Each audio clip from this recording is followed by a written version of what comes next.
आज की बात स्वागत। आप जानते हैं कि आज की बात में हम इस समय तथागत बुद्ध द्वारा सिखाए गए विशुद्धि मार्ग को समझने का प्रयास कर रहे हैं। विशुद्धि मार्ग यानी कि एक ऐसा मार्ग जो विशेष रूप से हमारे चित्त को शुद्ध करने के लिए मार्गदर्शन देता है। तो आइए हम समझते हैं इस बात को कि हम अपने चित्त को शुद्धता की प्रक्रिया में कैसे शामिल रखें। तो देखिए कि ये एक वक्त की बात है जब शाक्यमुनि बुद्ध कौशाम्बी के विहार में थे और कौशाम्बी नगर में ही जब वो नगर में भिक्षाटन के लिए गए तो उस वक्त कि ये घटना है कि कौशाम्बी नगर में एक ऐसा व्यक्ति भी रहता था जो तथागत बुद्ध से बड़ा द्वेष करता था। अब ये तो बड़ी जाहिर सी बात है, संसार में तरह तरह के लोग रहते हैं और इनमें सब के सब लोग सबको अच्छे ही लगते हैं, ऐसा नहीं है।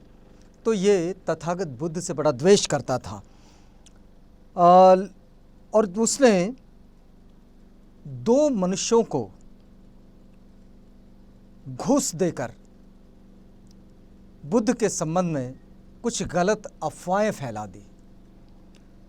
तो ऐसी स्थिति में बात ये हुई कि जब तथागत बुद्ध और उनका भिक्षु संघ जब कौशाम्बी नगर में भिक्षाटन के लिए गया तो उन्हें भिक्षा ही न मिली। अब ये भिक्षा न मिलना ये बड़े लंबे सिलसिले वाली बात हो गई। तो लोग भी जो ये घूस लेकर जिन्होंने अफवाहें फैलाई थी उनके कारण बुद्ध की बड़ी निंदा भी करने लगे, भिक्षु संघ की निंदा करने लगे। तो ऐसी स्थिति में आनंद ने शाक्यमुनि से कहा कि भगवान, हमें ऐसे नगर में विहार नहीं करना चाहिए जहाँ लोग अच्छे नहीं हैं, निंदा करते हैं, दूसरी बात अफवाहें फैलाते हैं और भिक्षाटन के लिए जाने पर भिक्षा भी नहीं मिलती है, तो हमने ये नगर छोड़ देना चाहिए। तो देखिए तथागत बुद्ध बड़े संयमित, उन्होंने कहा कि आनंद, ऐसा तो नहीं कर सकते। अगर मान लो कि हम इस नगर को छोड़कर दूसरे नगर में चले गए और वो नगर भी ऐसा ही मिला तो फिर क्या करेंगे? तो क्या हम फिर और दूसरे नगर चले जाएंगे? और अगर मान लीजिए कि वो तीसरी जगह पर हम लोग गए और वहाँ भी अगर लोग ऐसे ही मिले तो क्या हम उसे भी छोड़ देंगे? और अगर मान लीजिए कि कहीं भी ऐसा नहीं हुआ तो क्या पूरे संसार को छोड़ देंगे? नहीं, ऐसा नहीं। तो देखिए तथागत ने कहा कि नहीं आनंद, इस बात का कोई अंत नहीं होगा। हमें यहीं कौशाम्बी में ही रहना चाहिए और धैर्य से इस निंदा को सहन करना चाहिए। ये देखिए संयमित जीवन जीने वालों की ये बड़ी विशेषता होती है कि उनकी सहन शक्ति बड़ी जोरदार होती है। तो हमने धैर्य से इस निंदा को सहन करना चाहिए और जब तक कि उसका अंत न हो जाए तब तक सहन करना चाहिए, और फिर तब जब ये समस्या ही पूरी ख़त्म हो जाएगी तब हमने इस नगर को छोड़कर जाना चाहिए। यानी देखिए आनंद ने तो एक बड़ी साधारण सी बात कही, व्यावहारिक बात कही कि भाई यहाँ भिक्षाटन में कुछ नहीं मिल रहा है तो हम लोग यहाँ से बाहर चले जाए, दूसरे नगर में चले जाए। लेकिन तथागत बुद्ध ने उसे अपने एक्सरसाइज के लिए रखना चाहा कि जहाँ लोग निंदा कर रहे हैं वहाँ हम लोग रहें और देखें कि ये कब तक चलता है सिलसिला। तो देखिए कि इस संसार में लाभ, हानि, मान, अपमान, निंदा, स्तुति, सुख दुख होते ही है। बुद्ध इन बाह्य उपाधियों से कभी विचलित नहीं होते हैं। जैसे वे उत्पन्न होती है वैसे ही उसका अंत भी हो जाता है। वो लोग जो मान, अपमान, अच्छा बुरा, लाभ हानि, इन सब की जो चिंता करते हैं वो वास्तव में कभी संतुष्ट नहीं हो पाते हैं, क्योंकि उन्हें इसी बात की चिंता होती है कि मैं ये फलां काम करूँ तो मुझे लाभ होगा या हानि होगी। इसी बात पर सोचते रहेंगे और ऐसा करते करते वे अपने आप में इतने विचलित हो जाते, इतने परेशान हो जाते हैं कि जीवन का वास्तविक अर्थ ही भूल जाते हैं और बड़ी दकियानुसी बातों में खो जाते हैं। देखिए कि निब्बाण के पथ पर चलने वाले को, जो भी निब्बाण की राह चलना चाहता है, मतलब दुख मुक्ति की राह चलना चाहता है, उसने अपने काया, वाचा और मन की पवित्रता का हमेशा ध्यान रखना चाहिए। ये तीनों की पवित्रता, काया, वाचा और मन, तीनों की। काया को पवित्र रखने के लिए किसी भी जीव की हत्या न करें, चोरी न करें और व्यभिचार न करें। ये तीन जो हमारी काया के दोष हैं, हत्या, चोरी और व्यभिचार, इससे बचे। दूसरी बात कि वाणी की शुद्धता के लिए झूठ नहीं बोलना चाहिए, निंदा नहीं करनी चाहिए और किसी को ठगना नहीं चाहिए और व्यर्थ बकवास तो बिल्कुल नहीं करनी चाहिए। बिना मतलब की बकवास करने वाले और व्यर्थ की बड़बड़ करने वाले लोग संसार में बहुत हैं, तो ये वाणी का दोष भी है। और फिर तीसरी बात, मन की शुद्धि के लिए हमेशा लोभ, क्रोध और स्वार्थपरक दृष्टि का त्याग करना चाहिए।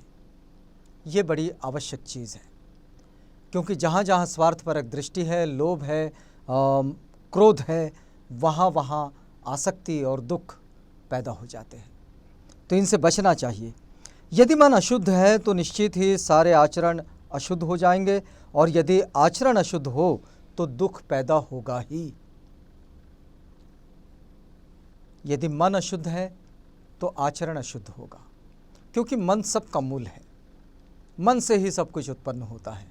मन जैसा होगा वैसे ही हमारा आचरण भी होगा और इसलिए मन और शरीर को पवित्र रखना ये हमारी जीवन शैली में सबसे ज़्यादा ज़रूरी चीज़ है। एक छोटी सी कहानी है कि एक पुराने समय की बात है। एक स्त्री थी, धनी थी, लेकिन अपनी शालीनता के लिए बड़ी प्रसिद्ध थी।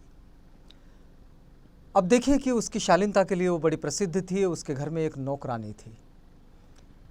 अब ये नौकरानी को एक दिन लगा कि अपनी इस मालकिन की परीक्षा लेनी चाहिए। सब लोग इसकी स्तुति करते हैं, प्रशंसा करते हैं कि ये बड़ी अच्छी है और बड़ी शालीन है। तो नौकरानी ने एक दिन जानबूझकर वो लेट उठी और वो लेट उठी तो इस मालकिन को गुस्सा आ गया और ये कहने लगी कि देखो,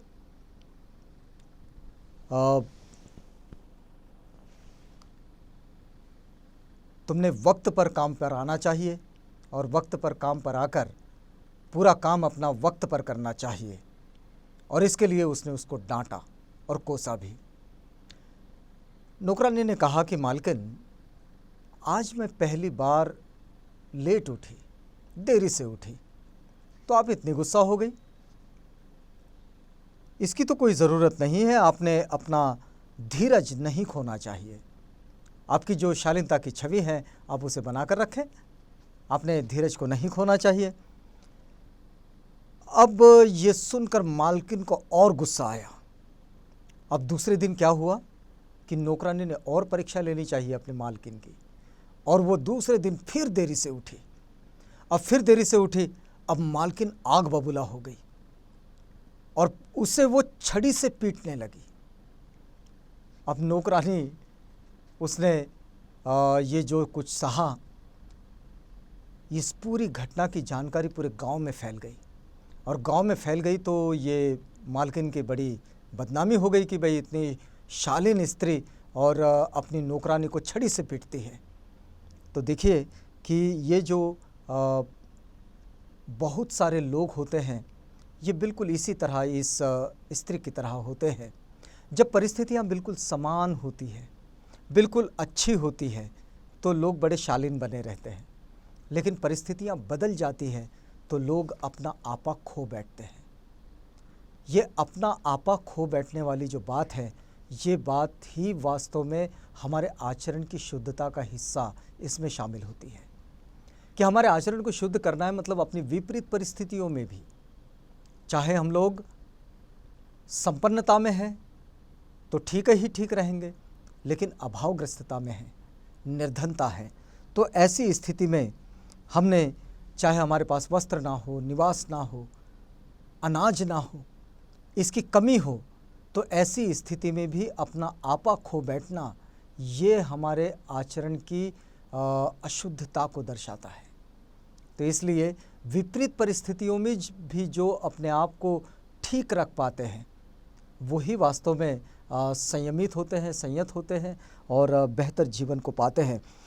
इसलिए एक बात ध्यान में रखें कि जो लोग तभी तक भला काम करें और मन को शांत रखें जब तक कि परिस्थितियां संतोषजनक हो, वे वास्तव में भले लोग नहीं होते। तथागत कहते हैं कि परिस्थितियां संतोषजनक हैं और वे लोग अच्छा आचरण कर रहे हैं, तो वे लोग भले नहीं हैं। जो विपरीत परिस्थितियों में भी अच्छा आचरण करते हैं, वास्तव में वे लोग भले होते हैं। तो ये जो अपना आपा खोने वाले जो लोग हैं, ये हमारे आसपास हमेशा दिखते हैं और हम भी कभी कभी इस तरह के आचरण का शिकार हो जाते हैं। तो वास्तव में हम लोग विपरीत परिस्थिति में अगर अपने आप को ठीक रख सके, अपने आप को संयमित रख सके, तो वास्तव में हम चित्त की शुद्धता की प्रक्रिया में शामिल हैं, ऐसा उसका मतलब होगा। आज की बात में बस इतना ही।